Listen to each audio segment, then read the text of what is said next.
Once again, we're back, bitches. Okay. Back to the worst RPG on the GameCube. The best RPG. Gotta go deal. I believe when we get to Timber, all Bottom Kaidos 1 and 2.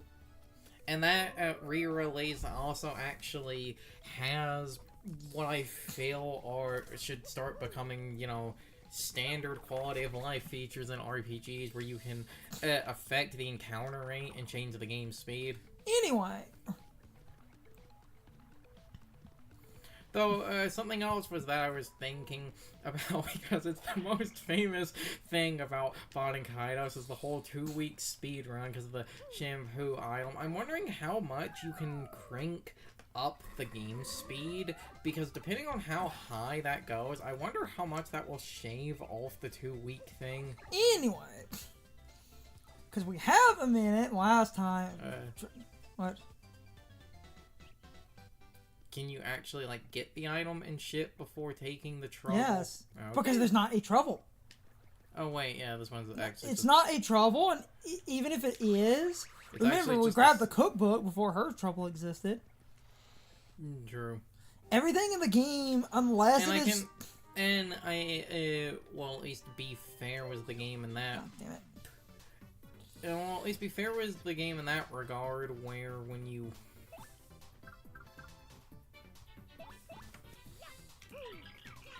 Booyah.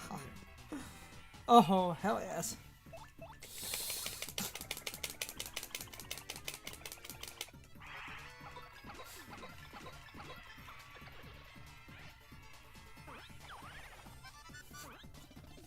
I am a god.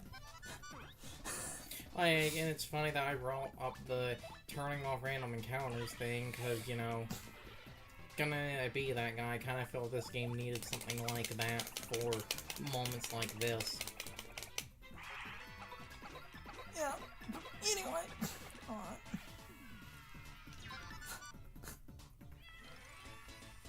I just locked every conceivable... Because it's like a 96% luck chance.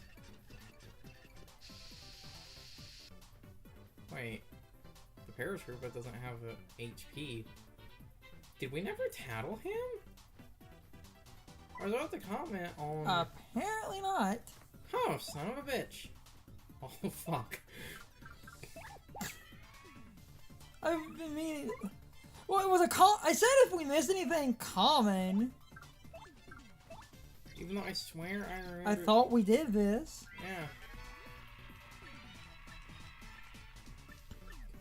It's fine. I honestly literally just happened to never encounter a fucking paratrooper. Near the end, I was going to check, because I've been trying to get...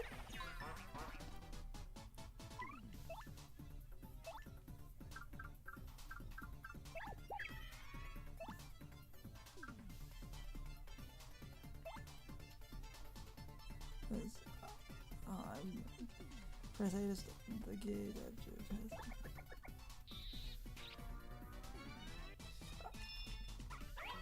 Yes! Just barely. Booyah. Don't kiss and tell. Oh. Alright. So again, while you can do that to always guarantee to get a badge, unless you're doing absolutely sort of stupid meme nonsense, that ability is kind of worthless most of the time. I just... No. I know, it's... Well, one, we missed a title like an idiot, and two... Even though that's one of those times where I swear we did grab that. I thought I grabbed... I said 100% tattle, but sometimes I said in this game, if I'm not thinking about certain things, I forget to tattle certain things. That is. My bad. It's fine, though. Unless it's one of those times where we did get it, and the game just seems to eat our saves, because that's a weird common occurrence when recording. I said, well, I was focusing on the bosses and everything. Unless that's a sign of a Mandela effect in parallel universes.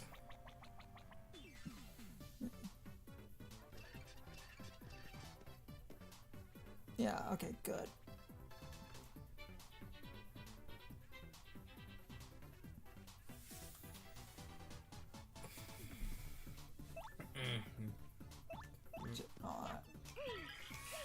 just to show up, like, with their defense. I don't really care about the badge, but the item we need's past here. I was going to comment on.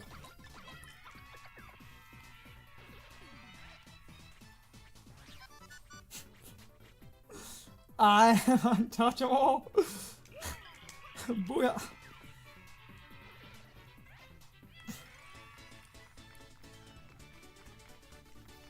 You see, the Sword Master said that, then he died to a 2% crit. Oh, I got the badge anyway. That, like, never happens. Because with those being Goombas, I think those have a high-ish chance of... What I was trying to say, and the encouragement was going on a different tirade. We never fully talked about it. Alright.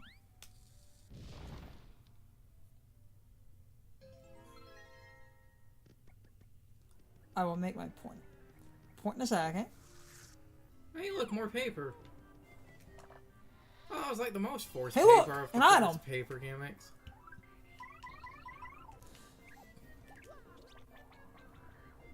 Last time, we had a little side point, and Curzon had kind of started it. We didn't fully go into it.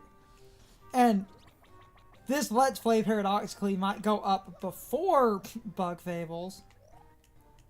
At least the main part of Bug Fables. Though, I might end up editing Bug Fables and making bonus content out of its equivalent of the pit we and stuff. technically, like, we've beaten the main game. I beat the main game and I beat every side quest. It's just literally the stupid boss rush stuff. And it's funny because unlike this game, where you can push sort of danger gimmicks to an extreme in Thousand Year Door, Bug Fables, it's sort of built around the danger gimmick. So in Bug Fables specifically, well, like, the funny thing, you technically can in Bug Fables, but when you push it in Bug Fables, one, it's not as extreme as this game, and two, we have that funny... No, well, you can push it, but you're using up a crap ton of points, and you can't easily get... It's just using a crap ton of points. We have the hilarious thing of, I believe, the enemy rush and the boss rush heal you at, like, when you start them, you don't get a heal after that, but it's like, if you go in without full HP and stuff, they actually do top you off, and that's one of those that seems good, but it's like, damn it, I want to be at 1 HP to open with the obnoxious nonsense. In this game, I can maintain permanent 5, and he's dying while I'm doing it, but it keeps my danger status. I have a permanent 5 hit points. Oh. Bug Fables... I don't remember, because Bug Fables at the end of the game does have a similar thing to this game where all your level ups are removed and redistributed, so because of that... You could... You technically... if you really wanted to, you could mess around and readjust and kind of get similar, but in this game specifically...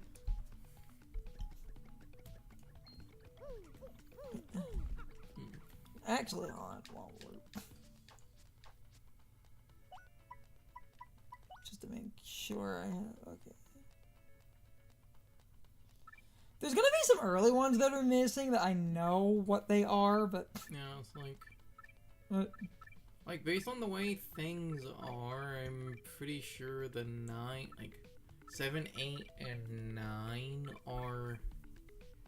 thing, like, we haven't found yet. Everything, like, should be good because of the way enemies are.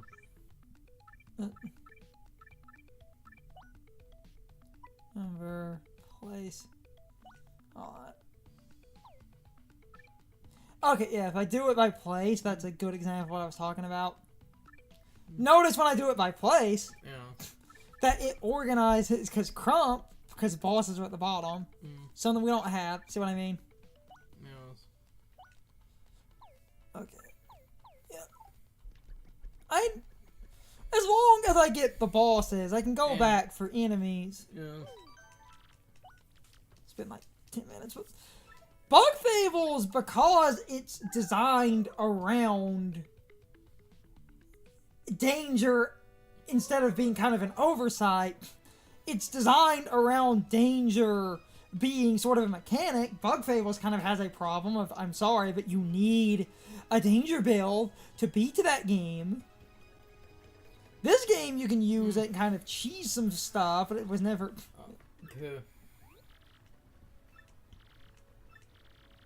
In the House of the Dragon, yeah. See?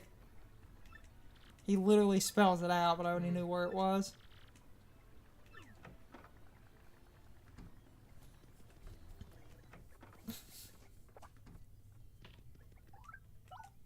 I love this. What's this? An up arrow? An up arrow? Up? Of course! Also, what is, like, the up arrow, like, tangibly? This is Villager Stone, so that's what the star sign meant. I picked this up at a flea market years ago and forgot it was in the attic. Why did the up arrow, why did that end up in Hooktail's castle? Now you can double rank. Oh, fuck yes. That's why there's... Well, one, we never upgraded Bobbery on his own, so I guess start with that one. We never upgraded Bobbery on his own.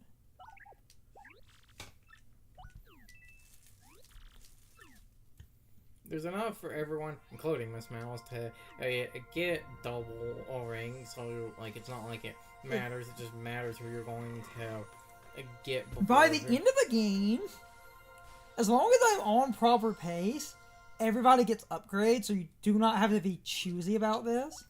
The only reason... But... fucking rank 2, because she is Yes. ridiculous, honestly. Then I could rank 2 more partners. I would say Vivian and the Yoshi, because... Yes. Like, Vivian Fiery Jinx is an okay multi-hit move that kind of drops off later on, and Yoshi, well, again, there's... Oh, we'll get everyone... Goombella! Prioritize her.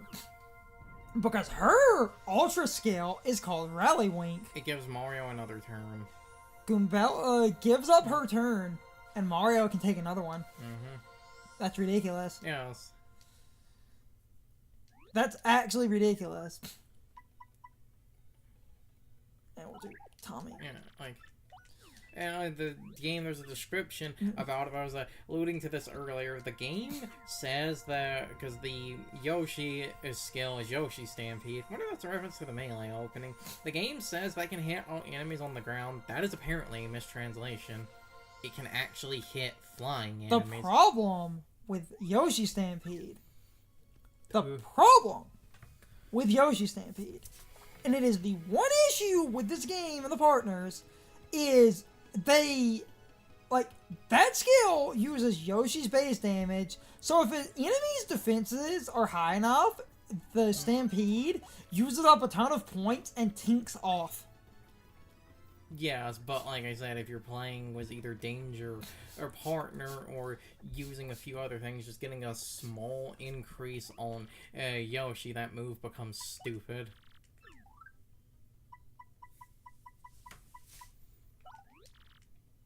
Just sell yeah, that. just sell. We literally don't need that.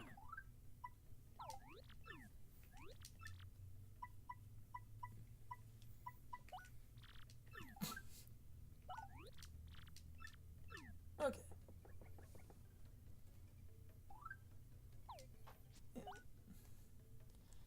Yeah, that's plenty of bullshit. Okay.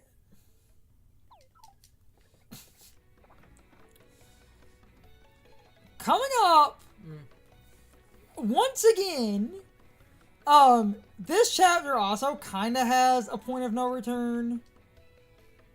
Because... Yes. Did I go to the 1,000-year door? I don't think I did. While we're here, you could go to the professor, see what the professor Wait, says. hold on, bad shop, first of all. But, to try to reiterate some points. The problem, like, Bug Fables uses danger in its design, and it seems like they thought, oh, that's so cool, but I'm sorry. Bug Fables cannot be played unless you danger. No, it can. It's just everything takes way longer. Yeah, defense plot. He's so right. Damn it. Alright. And I love how, because, like, Miss Mouse is with you, the one character isn't here, basically confirming that is her. There's the fire drive. Well, he's also selling a bunch of the stuff I've sold him, but that's fine. Nothing I super need. Because, like, we already do have a Soul Stomp, right? Yes. Okay. Also, something else, and I can't remember if we've gone back and checked. Now that we're back from the island, go to the dock to see if the one rat is there, because I can't remember. I think he shows up after the train chapter, which is perfectly when I'm gonna need a fuck ton of money. That's why I'm like, I can't remember if he's here or not. Yeah. No, because Luigi. Yep. Okay. Okay. We Gucci. Okay. Nah. I'm pretty sure we never went to the 1,000-year door.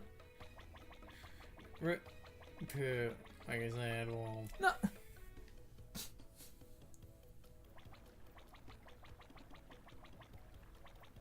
I would just go to talk to the professor, because that's... Hold on, there's an easier way to figure this out.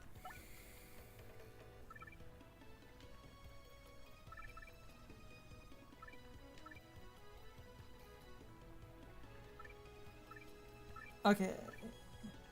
Yeah, it's because it's this star. It's right here. So no we didn't. I don't think we did anyway.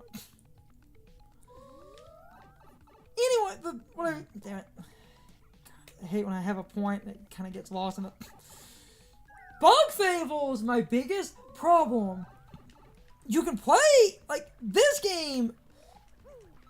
You can do danger build, and extreme versions of danger are somewhat unintended.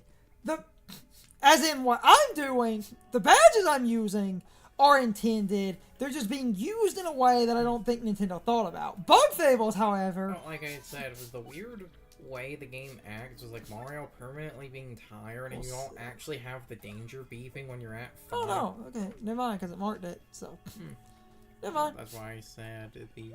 No. Talking to the professor, like, this isn't that long, but talking to the professor would have technically been slightly shorter than this. Yeah. And the thing with Bug Fails, because someone is going to do this. Someone is going to say, it's like, but you see, that's why the, like, hard mode is optional or something. You only, like, need danger on hard mode. You should have, like, played it outside of the hard mode. One, those developers were the kind of stupid elitist developers I hate, where they're like, the hard mode is the intended experience, and two, the other thing was that is even outside of this, it's the intended experience. Oh, wait. Wait a minute. Wait a goddamn minute. Yeah, okay. You already did. No, I'm making absolutely sure I cleared everything. But that's not exactly what I was doing. Hold on. This cuts to where I need... It's time for the question of the day. And my overall thoughts on the topic. So, anyway, how does a danger build in this game compare and contrast with a danger build in Bug Fables? But if you've never watched Bug Fables, you don't need to answer this. I just have an overall point with this that I do think is a fun question. In my opinion, Bug Fables basically makes a danger build a necessary thing in order to beat the game quickly and somewhat easily without basically wasting tons of time and resources. This is the biggest problem with Bug Fables, in my opinion. You basically need to use a danger build if you want to beat more or less all the later bosses and challenges in a timely manner. Otherwise, you end up wasting tons of time and resources. Meanwhile, in Thousand Year Door, a Danger Mario build is more of a fun oversight that makes you overpowered. Curzon called it a glitch, but I would argue it's not a glitch. And my main argument is the fact that everything works as intended. It just feels like they didn't think about the player using these mechanics in the way I'm using them. But that doesn't mean it's a glitch, since mechanically everything is working as it should. It's just if you lower your starting HP to 5, you end up in a permanent danger status, and again, that feels like more of an oversight because the game accepts this as a valid option. And this is why I call Danger Mario an oversight, because you end up dropping your HP to 5, meaning you're permanently in danger, meaning all the low HP badges permanently work, but again, everything is working as intended. You're just dropping your HP from 10 to 5, and that feels like an oversight. It's not a glitch, because a glitch would infer that something is happening that shouldn't be happening, but everything that's happening technically should be happening.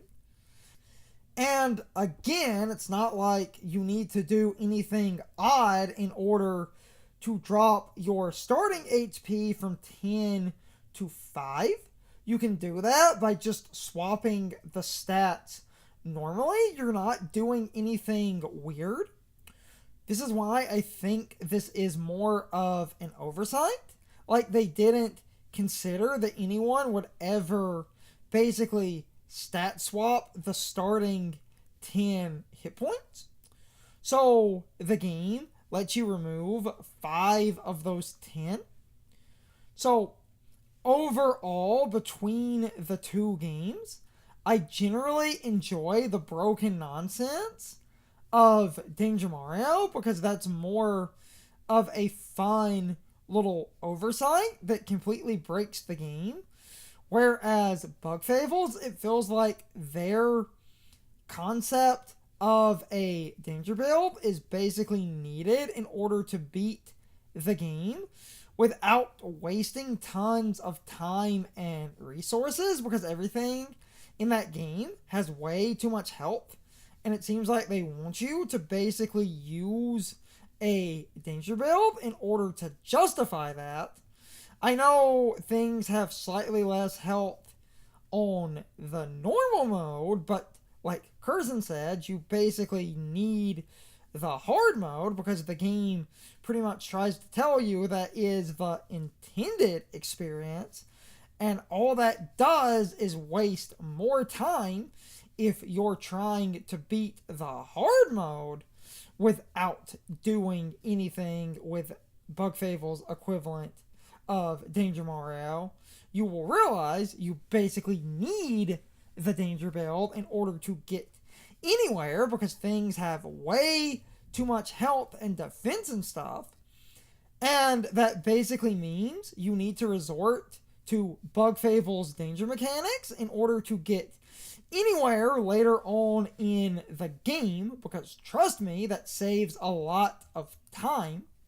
If you're playing normally, you are just wasting all of your time because you will not do nearly enough damage. And that's my problem with Bug Fables, because I feel like Bug Fables is basically designed around two extremes, and you don't really have a middle ground. you're either chipping away at stuff for around 30 minutes to an hour or more, or you basically go in using that game's danger mechanics and you win in like 5 minutes or less. And I feel like that is a huge problem, but I'm rambling, and now is not the time to ramble about bug fables. I will save that for the Let's Play when I get around to it. If it's up when you're listening to this, you can see my opinions on that game. But anyway, you can leave your thoughts, opinions, and answers in the comments, or you can leave them on social media. All of my social media links, as well as my Discord links, are in the video description. Now, as always, I need to be a shill for a minute. If you subscribe to the channel, and if you follow me on social media, that really helps our communities grow. But anyway, I hope you all enjoyed the video, and I hope I will see you all next time. So, as always, good morning, good afternoon, good evening, and good night, everybody. I hope you come back someday. See you later.